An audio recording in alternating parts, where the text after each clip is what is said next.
For me, design is not only about aesthetics, it's about how it makes you feel, how the space makes you feel, what does it evoke. And I think good design's always evoking some emotion. So that's how it should be and that's how I like it.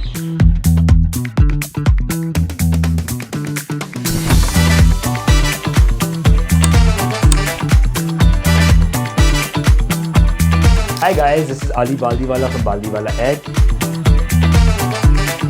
I'm super excited for this collaboration between Design POV and Mini Cooper. You've got to love a car that welcomes you personally. That little design moment made just for you.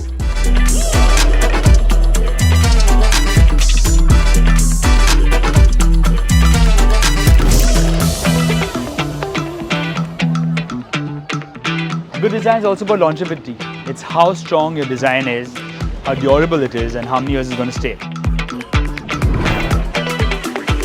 I'm loving the attention this Mini is getting. It's like a complete head turner. I really like this display. It's amazing. Firstly, it's got an amazing shape, clarity, and it's nice and big.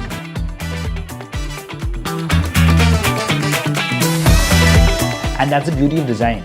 It stands its roots, future vision, much like the Mini. Every turn, every stop tells a different design story.